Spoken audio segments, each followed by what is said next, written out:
Hello, welcome to channel. सबसे पहले हमारे पीएनएल की बात करते हैं आज के दिन की। तो आज के दिन मतलब ब्रेक हुआ 550 रुपए के आसपास का मुझे प्रॉफिट हुआ। यहाँ पे आप पुट के अंदर देखोगे तो मुझे यहाँ पे लगभग 6700 का प्रॉफिट हुआ, लेकिन यहाँ पे मेरे को दो जगह लॉस हो गया। एक बार पुट में भी लॉस हो गया, कॉल में भी लॉस हो गया। तो ये मेरा कंपनी स्ट्रेटेजी के ऊपर स्ट्रेंगल था और उसी के अंदर मैंने ट्रेड किया था, जिसके अंदर आज के दिन ब्रेक हुआ था। क्योंकि ट्रेडिंग के अंदर ये नहीं, कल के दिन आप देखोगे तो मेरे लगभग 1200 रुपए का लॉस था। आज के दिन वाले वो ब्रेक इवन, उससे पहले वाले दिन मुझे लगभग 9000 रुपए का प्रॉफिट था। मैं सिर्फ आपको डेली इसीलिए दिखा रहा हूँ प्रॉफिट एंड लॉस, कि आपको समझ में आ जाए कि ट्रेडिंग के अंदर रोज एक तो प्रॉफिट नहीं होगा, एक रोज लॉस नहीं होगा। हर तरीके के दिन आते हैं, मतलब इस तरीके से अपना व्यवसाय चलेगा। ये नहीं हो सकता कि मतलब इस तरीके से, मतलब आज के दिन हमें 10,000 रुपए का प्रॉफिट हुआ, कल वापस से हमें 5,000 का प्रॉफिट हो गया, फिर हमें 2,000 का प्रॉफिट होगा, फिर हमें 1,000 का प्रॉफिट होगा। इस तरीके से कभी नहीं चलेगा आपका व्यवसाय। आपका व्यवसाय ऐसे चलेगा, कभी 1,000 का प्रॉफिट, कभी 800 का लॉस, कभी वापस 1,000 का प्रॉफिट, 800 का लॉस। इस तरीके से धीरे धीरे अपसाइड में चलेगा आपका, और इसी तरीके से चलेगा तो आपके पास प्रॉफिट भी बचेगा। अगर एक साथ में आपको प्रॉफिट आएगा तो बचेगा भी। ये मेरी आज ही कंप्लीट ऑर्डर विंडो है। यहाँ पे आप देखोगे तो जो मेरी स्ट्रेटेजी है उसी के ऊपर मैंने ट्रेड किया, और जो मेरे साथ में लाइव में ट्रेड करते हैं उनके साथ में मैं इसी के ऊपर ट्रेड करता हूँ। गूगल मीट के ऊपर हमारी लाइव रहती है। अगर आपको भी ज्वाइन करना है तो स्क्रीन पे मेरे नंबर मिल जाएंगे, वहां से आप मेरे से संपर्क कर सकते हैं। अभी हम देखते हैं कल के दिन हमारी एक्सपायरी है, और एक्सपायरी पे हम कैसे ट्रेड कर सकते हैं। क्योंकि अभी एक्सपायरी के दिन, अब की बार एक्सपायरी में बड़ा मूवमेंट आने के चांसेस हैं कि बड़ा मूवमेंट आ सकता है, तो उस बड़े मूवमेंट को हमें कैसे कैप्चर करना है।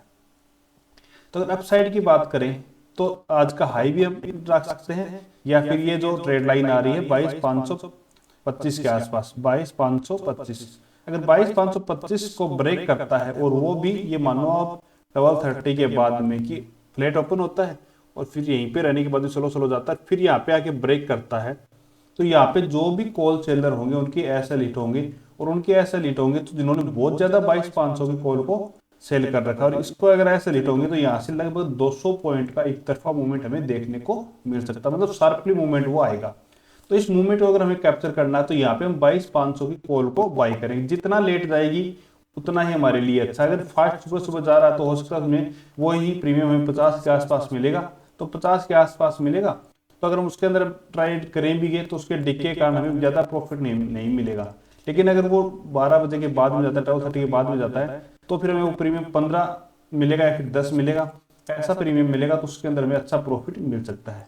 इसी तरीके से नीचे की साइड में भी अगर रेंज को ब्रेक करता है, वेट करने के बाद में यहाँ पे रेंज बनाता है इस तरीके से, और फिर करता है, तो अच्छा मूवमेंट हमें डाउन साइड में भी देखने को मिल सकता है। ये तो हमारा अगर जीरो टू हीरो ट्रेड के लिए, अगर हमें बड़े मूवमेंट पकड़ने हैं तो हम यहाँ पे ट्रेड कर सकते हैं। ज्यादा रिस्क नहीं लेना हो वहाँ पे कि आपको बहुत ज्यादा रिस्क लेना हो, कम रिस्क के साथ में ही ट्रेड करना, कि पूरी क्वांटिटी में ट्रेड नहीं करना। एक्सपायरी के दिन हमें 50% क्वांटिटी के साथ में ही ट्रेड करना है। दूसरा, अगर हमें सेलिंग करनी हो तो हम सेलिंग किस तरीके से कर सकते हैं।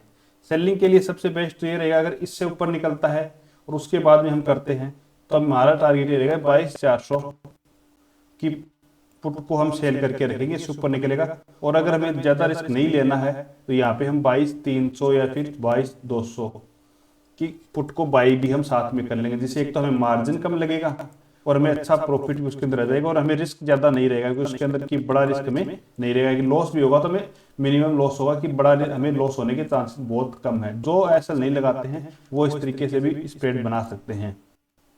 दूसरा, गैप ओपन हो जाता है। गैप अप की स्थिति में आपको यही करना है कि एक बार तो अवॉइड ही कर देना मार्केट को, कि बड़ा मूवमेंट गैप ओपन हो जाता है तो उसके बाद में चांसेस यही कि मार्केट रेंज के अंदर फंस जाए, क्योंकि मूवमेंट है वो रात में ही निकल जाएगा, तो हमारे लिए कोई काम का नहीं रहेगा। अगर इस एरिया में कहीं भी ओपन हो जाता है तो फिर हमें स्ट्रेंगल के लिए ही सोचना है कि आज की हम क्लोजिंग और ये जो लो है यहाँ का, इन दोनों को मार्क करके रखेंगे। आज का लो और क्लोजिंग दोनों को मार्क करके रखेंगे, और इसके बीच में ऊपर होता था हम स्ट्रेंगल दोनों साइड की कॉल और पुट को सेल करेंगे।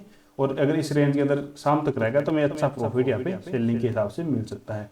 और इस एरिया को जो बायर है वो भी मार्क करके रखे इस एरिया को, और इस एरिया में ट्रेड ना करे, बस ट्रेड बिल्कुल भी ना करे वो ऑप्शन बायर इस एरिया के अंदर। यहाँ पे अगर बाइंग ऑप्शन ट्रेड करेगा तो वो फंस जाएगा और बड़ा लॉस यहाँ पे ले सकता है, क्योंकि दोनों साइड के जीरो हो जाएंगे कॉल और पुट, तो उसे लॉस हो जाएगा। अगर आपको वीडियो पसंद आए तो चैनल को सब्सक्राइब कीजिए। Okay, thank you.